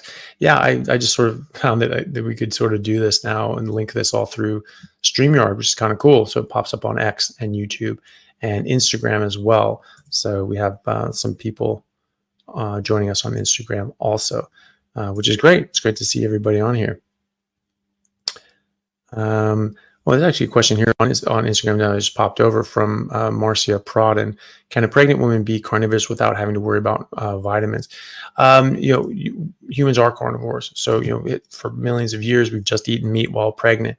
And so, yes, you can definitely get all the nutrients you need for you and your baby on a carnivore diet. And especially if you include things like organs, like a bit of liver, kidney, heart, but most importantly, liver is going to have all those B vitamins and folates, B12 and things like that. They're really important for neural development. And so, yeah, you will definitely get everything. And there's thousands of people around the world now, in modern culture doing carnivore pregnancies. And, look at the Maasai and the Inuit and the Native Americans in the Great Plains up until 100 years ago, just eating meat the whole time. very healthy, very strong, clearly got all their nutrients as well. So yes, you can definitely get all the nutrients you need for you and your baby on a purely high fat carnivore diet, especially if you include some organs. People coming to this again early on, almost always nutritionally deficient. Liver's your best friend in that case because it is a multivitamin. So you want that to help you catch up. You don't need too much because you can get too much of a good thing, and you can get hypervitaminosis or a bit, too much copper or other sorts of fat soluble vitamins or metals that come in them. But other than that, yeah, you do great. Low carb, low drama. Thank you very much for the super chat. Hi, Dr. Chaffee. I love your podcast. Any plan to interview Isabella Cooper? I think she's pretty cool. Thank you so much. I actually have. So Isabella Cooper is great. She's doing a lot of research into ketogenic metabolic therapy, carnivore for GBM, brain cancers, over in the UK, and she'll be over at the PHC conference in London. And so it'll be, or at least I think she is. I think we've sort of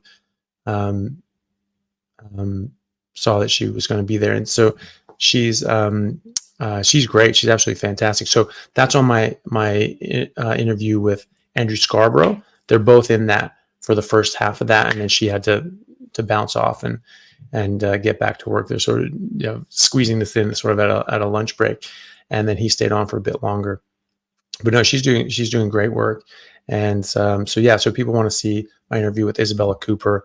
That's on the Andrew Scarborough one as well. I should say that on there, but I'll make sure that it's available. But yeah, anyway, it's with Andrew Scarborough. It also has Isabella Cooper as they work together. So yeah, thank you for a good suggestion.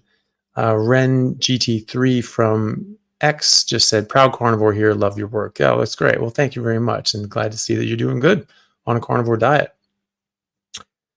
Master Anthrope, thank you for the super chat. My mom has chronic esophagitis on and off, currently having a flare. Endoscopy is normal.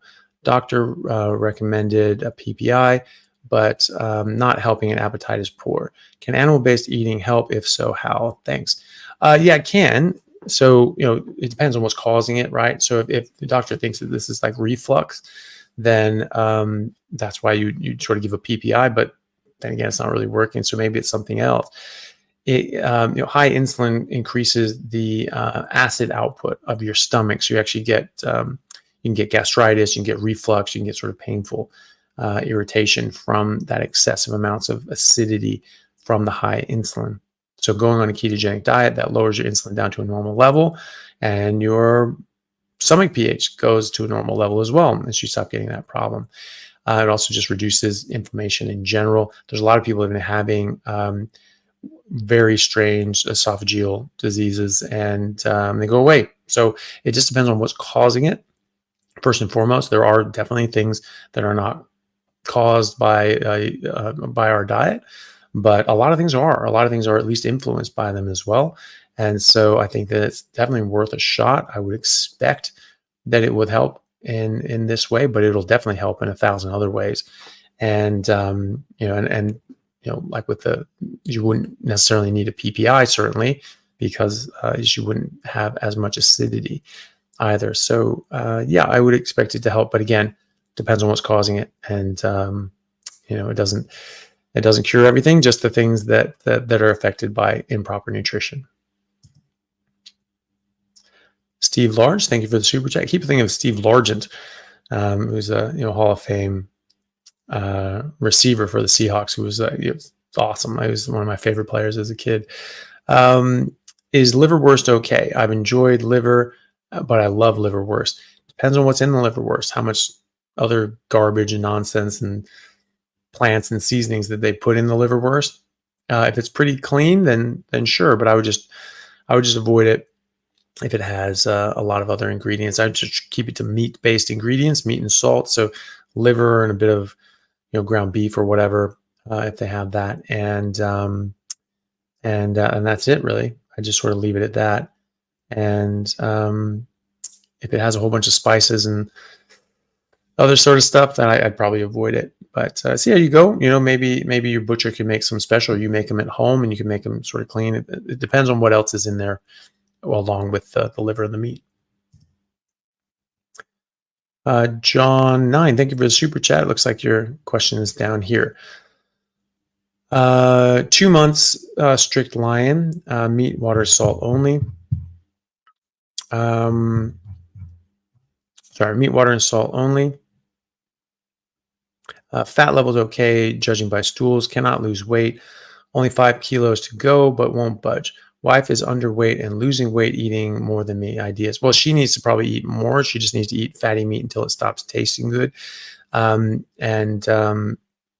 You know, and so if she's underweight and sort of losing weight, then she needs to eat enough. And so try eating fatty meat until it stops tasting good. Try that twice a day. Don't have to overeat. Don't have to stuff yourself. Just eat until it stops tasting good. So eat when you enjoy it, but don't stop if you're still enjoying it. You know, same goes for you. You just eat fatty meat until it stops tasting good. And then you can add in exercise. You need to improve stress levels, improve sleep as well. You know, you can really derange your hormones and your blood sugar by not getting enough sleep and having stress levels. They both jack up your cortisol and can mess you up. So if you get about 4 hours of sleep a night on average for 7 nights in a row, you can actually give yourself pre-diabetes. You know, you're gonna have a difficult time shifting your weight when you do that. But getting 7 to 8 hours of sleep for the next 7 days, that can reverse that. And because that's lowering your cortisol. So it's very important. So you're doing the diet right. So that sounds all great. Make sure you're eating enough so that you're not limiting so much that your body's thinking like, "Ooh, we're in a famine. We need to hang on to this," but that, you know, your body's happy with what it is getting. And, you know, try exercising. You know, the thing is too, is what about, you know, are we losing weight here? Or are we trying to lose fat? So if your fat's just not budging, well, it could be that your body's just sort of happy where you are, depending on what we've done to ourselves over the previous decades. It may be that just your body just wants you to stay at that level, but, you know, see how you go. But it could be that you're putting on muscle and losing fat and weighing the same, right? And that happened to me. I mean, I had 6 months of that. I lost 23 pounds in about 10 days, and then I didn't lose anything, but my body was changing. It was very visible that I was losing fat and putting on muscle. So that's the main thing too. Lift weights, sprint, you'll put on muscle. You'll also get healthier. You'll also lose more fat, and you'll stimulate your body better. And you also reduce stress. You'll reduce cortisol. You do long jogs and long cardio, you'll increase cortisol. You'll increase stress and actually have stubborn weight loss as a result. So good luck with that. And get your wife to eat more. Jules Anderson, thank you very much for the super chat. Number 2, Ost Norm B6. Okay. Mine B6 112 B12 502. Do I need an injection? Folate 17, vitamin D 100, HbA1c 5.3, iron 12, beef flam, chicken, eggs, water. Cut something out. Thanks for all your info. No, look, it just takes time for these things to go up, and you could have absorption issues as well. You know, if you're eating only meat, and I would add in some liver, you know, because that's, you know, you need a bit more on the B12 side of things. You know, you're sort of right on that level. It probably would be a good idea to get an injection just to bump you up. And I would, you know, and then you should be able to sort of maintain that. You'll come up. You add in some liver and things like that, that'll come up. But you have a bit of liver every day, and that should come up. But if you speed the process by giving yourself an injection, and if you're in America, then I would get an injection, because under 540 is too low. Under 500 in Australia and Europe is too low. But critically low is below 540 in America, or 400 in Australia and Europe. So I probably would, you know, just think that would be beneficial. Just gets you up. But you can certainly do this with just meat and liver, you know, especially liver. Add in liver. I would definitely add in liver. And vitamin D is pretty good. But, you know, getting that up a bit more is going to happen too with the liver and more fatty meat. Get out in the sun a bit.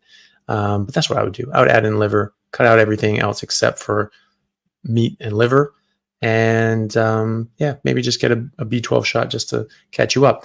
Then check your B12 again, because people have autoimmune issues like pernicious anemia or other absorption issues, and they just can't maintain their B12 levels. So you need to make sure that you're not in that category, because you may need to investigate that further, or take under the tongue B12 if you're just not absorbing the stuff through your diet. So yeah, good luck with that, but stay on top of it. Don't just let that be. You need to get data points, get more data points. Check it every sort of 6 weeks, and see how you go. Yes, Jack, thank you for the super chat. My father has sarcoidosis and has also had a heart attack. Has had a stent implanted and is also overweight. Will carnivore help? Thank you for all you do. Well, I think it will definitely optimize his health in a lot of ways. I think it will absolutely lower his risk for developing heart disease, or and at least from the lean mass hyperresponders data, people have been on this keto carnivore diet, high fat meat based diet with higher LDL than other people typically think is a good idea. I think it's perfect. That they actually trend is after 4.7 years, they actually decrease their atherosclerosis and burden of disease. So that's huge. That's a massive improvement. And I've seen people with sarcoidosis improve as well. And I think there are actually studies showing that ketogenic diets help sarcoid, but don't quote me on that. But I've certainly seen people with sarcoid improve on a carnivore diet. And maybe that was just it. Maybe good to look for ketogenic diets and sarcoid, but I've certainly seen people improve that as well on a carnivore diet. So I definitely think that's a good idea, and it will also just make him a lot healthier in general, which is always a good thing, especially when he's dealing with these other health issues. Dusky 505, thank you for the super chat. What is the best meat temp for a ribeye to get the most nutrients? Oh, that's a good question. I mean, you lose some with you lose some nutrients with cooking, but you make others a bit more bioavailable. And so, I would just cook to your your preference, really. And so I think that's fine. I don't think it's too important. My tastes run to cooking things less and less, just sort of sear on the outside and then pretty much raw on the inside. But whatever your preference is, I don't think it makes enough of a difference that we need to say like, no, you have to do it this way. I don't think that we're quite there yet. So just cook it any way you like and however you feel the best, and enjoy. Old School Cat, thank you for the super chat. I will be 80 in June and have been carnivore for the past 4 months. That's awesome. Lost 30 pounds, even more awesome. My latest lab showed white blood cell count is 2.9. Last year's was 4.6. Anything I can do to raise it? Should I be concerned? So, if there's a concern, if you have some sort of infection or on some sort of medications that may influence this, do talk to your doctor. But realistically, you just keep an eye on that. But if you're not unwell, if you don't have any sort of specific issues, just get more data points. Check it again. Anytime you get an aberration in your blood work, you have to ask: is this a lab error? Was I just had a bit of fighting off a bit of a bug, or had some sort of exposure? That can change your white cells. Your white cells can kind of dip a bit, or they can go up a bit, depending on your exposures to infections or other things. And so, just check it again. If you're unwell, if there's some sort of symptom that you can talk to your doctor about, they might be able to match some symptom to your blood count. But if it's just a blood count number that's a bit off, but everything else is fine, usually don't worry about it too much. You treat patients, you don't treat blood tests. For the most part. Sometimes you're looking at it and go, whoa, that's not good. And because you can sometimes address something and then that actually makes them feel better when they didn't even realize there's much of a problem. But, like low B12, like people with crazy low B12, you give them an injection, they're like, people tell me all the time, it was just like, they were like, yeah, I was driving home and all of a sudden it was like my brain turned on. It was just incredible. So, that can make a difference. We just get used to feeling like crud. But I would just check your bloods again in a couple of weeks and see what happens. And if it's still running low, just chat to your doctor about, what that could mean. It's nothing from a carnivore. Carnivore is not going to cause you to suppress your immune system anyway, and it'll actually just improve your immune system and just make things run better. So I would just get another data point and just see what's going on. The likelihood is it'll just go away. I was saying hello and just got here. Just a quick break between clients. Well, thank you for saying hi and thanks for hopping in. All right, I'm gonna have to go in. Oh God, I'm not gonna be able to get to all these guys. I'm really sorry. I'm probably gonna have to sort of try to address these next time, but I'll do a couple more anyway. Sharon Thurman, thank you for the super chat. Hypercal tests show no sign of osteoporosis, kidney stones, but doctor concerned for my parathyroid being 90% carnivore. Can it help with hypercalcemia? Well, yeah, I mean, it depends. So again, like with the Pottinger's cats thing, just eating a certain way, your body's going to metabolize these different sorts of minerals and processes in your body differently and better. So, I mean, you should get things like your parathyroid checked. There can be other things going on, but I think carnivore is a good idea in every situation. Whether or not it fixes your parathyroid, it'll help other things. And so you could have a problem with your parathyroid glands that are causing problems that your doctor may be able to help you with. And if a carnivore diet sorts that out, then great. And if it doesn't, then that's what medicine's for. Medicine is for the things that we can't fix ourselves with proper nutrition and lifestyle changes. So give carnivore a try, see what happens, and work with your doctor if if it's not helping. Edson Melendez, thank you for the super chat. It's us again. We want to feed cooked liquefied fat meat to our son, or liquefied beef meat to our son at 4 months due to the low weight. Any thoughts on this? Should we wait longer? Is there a better option? Thank you for your hard work. If you pureed it and it's just sort of like, pate sort of thing, it's probably fine. There's a lot of nutrients there. All the nutrients are there. If you're able to breastfeed and things like that, that's obviously the best. Or add this in conjunction with that. It's fine as long as it's sort of pureed. See what you can do, and if he starts getting teeth and he starts gumming at things, then just give him a chunk of steak and see how he goes. That should be fine. No, I don't see any problem with that as long as you've eliminated the choking risks. Okay, we'll sort of end on this one, everyone, and I'll see if I can save some of the questions for next time. Lucy Fields, thank you for the super chat. Have you seen good results in severe liver cirrhosis? 44-year-old friend was diagnosed a year ago. She quit drinking after diagnosed. Yes, I have, but it's not going to reverse cirrhosis. It's only going to stop the rest of the liver from getting cirrhotic and scarring down and dying. So it'll heal the parts of the liver that are not dead yet, and that's really all you can hope for. But the liver is very, very strong, is very capable. So even working with smaller amounts of the liver left viable, it can still do its job perfectly, but you have a much lower threshold for error. You can't mess around anymore, and so you need to have things be perfect. And so that's when the diet is most important. So yes, it can absolutely help liver function, and those parts that are not scarred down and dead will improve, and her liver function will improve. Is that going to be enough to save her from a liver transplant? I don't know. It just depends on how much damage was there and how much of the liver is left viable that can recover. And but hopefully it does, and hopefully that's enough that it can come back. Okay, everyone. I'm very sorry. I have to leave it there just because my conference call is starting now. So I'm going to have to run. I am going to probably have to move my live this next week in 2 days. Maybe to later in the day, might be a more Europe-friendly time, but I may have to cancel it altogether because I have some appointments that morning that I can't move.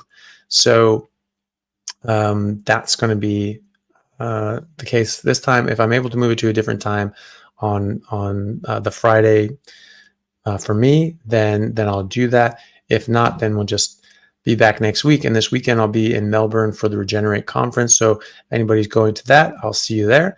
And looking forward to that. It'd be hopefully a great time. Last year was a great conference. Best food of any conference I've ever been to. It was just all carnivore, all hype. It was all awesome. And it was all from like a regenerative farm and just amazing. Like that's all I just wanted just to eat the whole thing. And I'm sure everybody really loved that. And I'm looking forward to that again too. And looking forward to seeing you all there for those that are going to make it. So thank you all. Really good to see you. And I'll see you next time.